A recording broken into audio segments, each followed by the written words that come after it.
Ekonomi dan kebajikan rakyat terabai. Angkara siapa?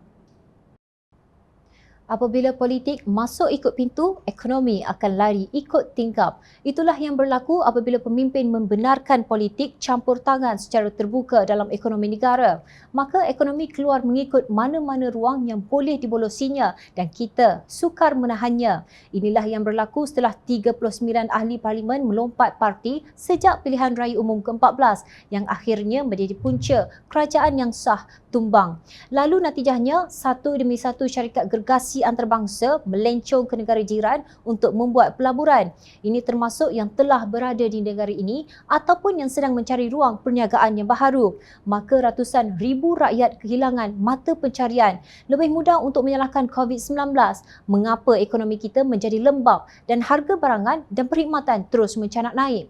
Sedangkan hakikatnya pelabur asing berbondong-bondong menutup perniagaan mereka di negara ini dan lari di negara jiran yang juga diserang COVID-19. Malah dalam projek imunisasi, mereka yang didatangi pelabur asing itu kalah dengan negara kita. Menurut unjuran Bank Dunia, ekonomi Malaysia pada Oktober 2021 berkembang pada 5.8% daripada keluaran domestik negara kasar KDNK. Namun kini institusi itu menurunkan unjurannya sebanyak 3% ke 5.5% daripada KDNK. Indonesia pula turun daripada 5.2% kepada 5.1%, iaitu penurunannya sebanyak 1%. Maknanya ekonomi Malaysia berkembang lebih perlahan berbanding jiran kita Indonesia. Bank Dunia memetik data daripada survei yang dijalankan oleh Trend COVID-19 Global Facebook menunjukkan bahawa vaksinasi mempunyai korelasi yang ketara dengan keadaan ekonomi isi rumah yang bertambah baik. Bagaimanapun melihat kepada kenaikan harga bahan makanan sebenar mutakhir ini, unjuran tentang korelasi antara vaksinasi dengan keadaan ekonomi isi rumah menjadi tidak relevan bagi rakyat Malaysia. Ia sekadar cantik dalam statistik kerana hakikatnya rakyat Malaysia tidak mendapat gaji yang sepadan dengan pekerjaan yang mereka lakukan. Majikan sepatutnya menjadikan masyarakat berkuasa beli, bukan memberikan masyarakat kuasa berhutang. Apabila bayar gaji rendah, ini membuka ruang untuk berhutang. Pekerja terpaksa buang masa kerja lebih masa. Bayangkan, majikan Malaysia hanya membelanjakan 25% daripada KDNK untuk membayar gaji pekerjanya. Malaysia sudah menjadi negara paling kedekut di Asia Tenggara, kata Presiden Kongres Kesatuan Sekerja Malaysia MTUC, Datuk Abdul Halim Mansor di Peti Utusan Malaysia Februari lalu. Angka tersebut adalah antara yang terendah di rantau ini berbanding Singapura 40%, Indonesia 84% dan Filipina 76% di bandar-bandar utama negara berkenaan menurut laporan utusan Malaysia. Malangnya, majikan lebih suka mencari pekerja asing. Kononnya rakyat Malaysia tidak gemar dengan pekerjaan kategori 3D, dangerous, dirty and difficult atau berbahaya, kotor dan sukar. Kenapa pekerja tempatan tidak mahu mengambil pekerjaan tertentu? Kerana gaji rendah. Kalau majikan ambil pekerja asing, lebih murah. Pekerja asing pun tidak perlu dibayar caruman kumpulan wang simpanan pekerja KWSP dan bayaran untuk kerja lebih masa.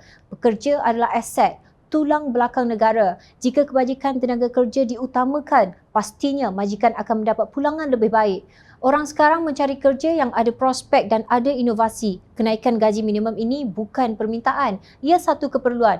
Kita pun bukan minta langit, bukan nak rugikan majikan. Kita hanya minta sedikit, itu sahaja, kata Halim.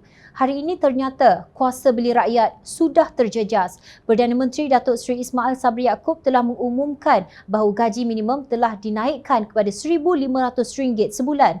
Namun ia tidak akan memberi impak yang signifikan kepada rakyat dalam kalangan B40 kerana kenaikan harga makanan melonjak jauh lebih laju berbanding kenaikan gaji.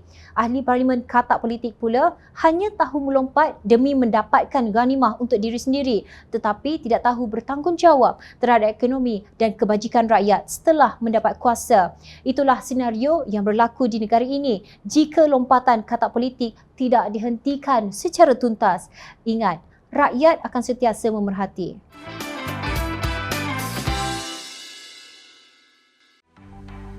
Mencari maklumat dan berita politik yang bebas, kupasan yang tepat, panas.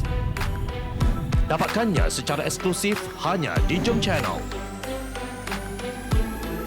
Komitmen kami, pentasan berita Isnin hingga Jumaat. Berbicara dan isu semasa, kami garapkan secara langsung. Panel-panel berkaliber dan profesional. Interaktif, pandangan anda kami raikan. Jangan lupa bersama kami di setiap hujung minggu dalam edisi khas mingguan. Jom channel, moving forward, sharing a new experience.